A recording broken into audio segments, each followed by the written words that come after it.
मोहित 3 साल बाद अपने गांव लौट रहा था क्योंकि उसकी माँ की तबीयत बहुत खराब हो गई थी। उसके पिताजी बोले थे कि बेटा जल्दी घर आ जाओ क्योंकि यहाँ पे डॉक्टर भी तुम्हारी माँ को रेफर कर दिए हैं, कोई इलाज ही नहीं कर रहा है। जल्दी आ जाओ जिससे कि हम लोग अच्छे अस्पताल में ले जा सकें। मोहित भी घबराया हुआ शहर से कार लेकर जल्दी ही गांव की तरफ निकल जाता है। रास्ते में उसे बड़ी बड़ी कठिनाइयां आती हैं, लेकिन सबको पार करके गांव के रास्ते में प्रवेश करता है तो कुछ ऐसी अजीबो सी आवाज आती है जिससे कि वो दहल जाता है। लेकिन अंदर में इतना हौसला भरे रहता है कि उसे घर तक पहुंचना है और माँ को अच्छे अस्पताल में ले जा करके दवा कराना है। वो जिस रास्ते से जा रहा था वो रास्ता पूरी तरह से बंद था क्योंकि उसके बदले कोई दूसरा रास्ता बनाया गया था जो उसे बिल्कुल भी नहीं पता था। मोहित डर करके इधर उधर देखने लगा कि अगर यहाँ पे कोई घर दिख जाए तो मैं उनसे सही रास्ता पूछ सकता हूँ, लेकिन ऐसा कोई भी घर नहीं था और ना ही रास्ते में कोई लाइट थी। वो अपना फोन निकाल करके पिताजी को कॉल करने लगा तो नेटवर्क ही चला गया क्योंकि गांव में ज्यादातर नेटवर्क की प्रॉब्लम रहती है। उधर से पिताजी भी बहुत कॉल कर रहे थे लेकिन यहाँ बिल्कुल भी नहीं पहुंच पा रही थी। मोहित पूरी तरह से घबराया हुआ रास्तों में भटक रहा था और अचानक रास्ते में ही कार का पेट्रोल खत्म हो जाता है। मोहित जब देखता है तो पेट्रोल खत्म होता है, बहुत घबरा जाता है। उसे कुछ समझ नहीं आता है, इधर उधर जाकर के घर ढूंढने लगता है लेकिन उसे एक भी घर नहीं मिलता है।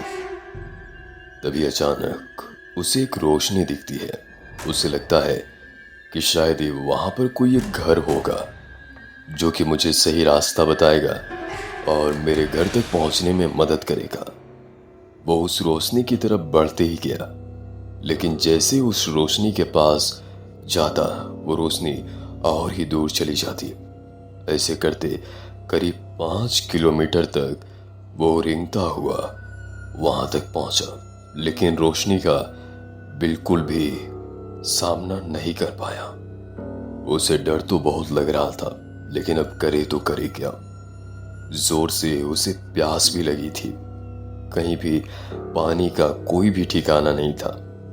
मोहित पूरी तरह से घबराया हुआ बस अपने मोबाइल फोन को बार बार देख रहा था कि जैसे ही नेटवर्क आएगा मैं पिताजी को कॉल करके यहाँ पे बुलाऊंगा, लेकिन ऐसा बिल्कुल भी संभव नहीं था। तभी अचानक किसी के चूड़ी की खनकने की आवाज आई। वो अचानक से पीछे मुड़ा और देखा कि कोई सुंदर महिला पीछे खड़ी थी जो कि उसे पुकार रही थी, मोहित कहाँ आए हो? बहुत साल बाद लौटे हो मोहित, इतने दिन कहाँ थे तुम? मोहित ये सुनकर घबरा गया। पहले उसे तो कुछ भी समझ नहीं आया, लेकिन अपने अंदर हौसला रख करके वो बोला कि तुम कौन हो? मैं तुम्हें नहीं पहचानता और मेरा नाम तुम्हें कैसे पता?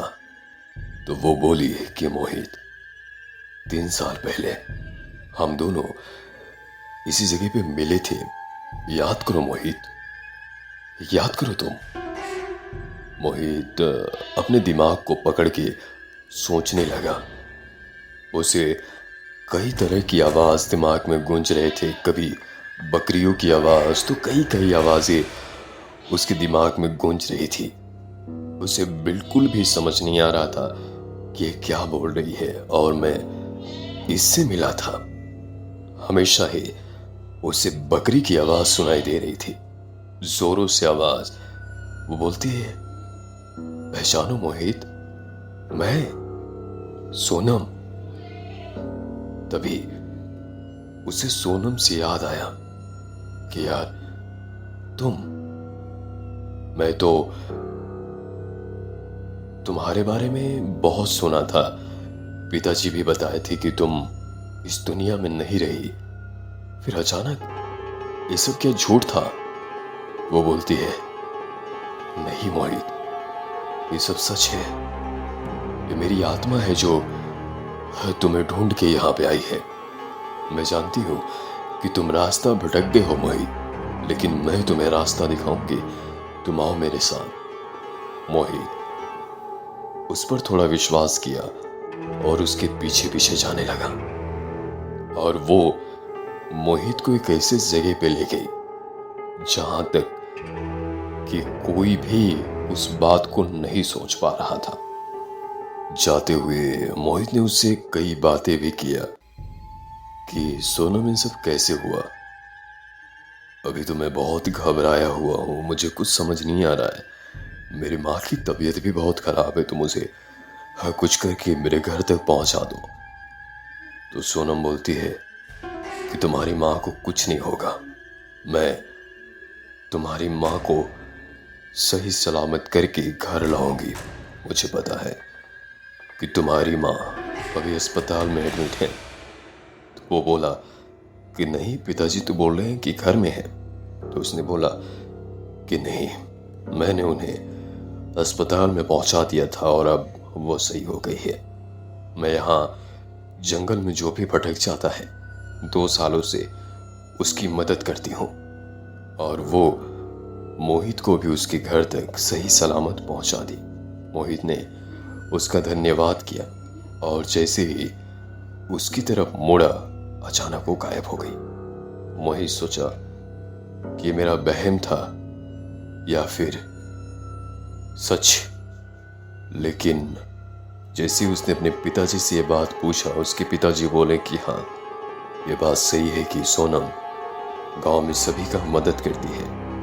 मोहित ने उसे धन्यवाद किया और अपने फैमिली के साथ कुछ दिनों तक बिताया और फिर से शहर आ गया।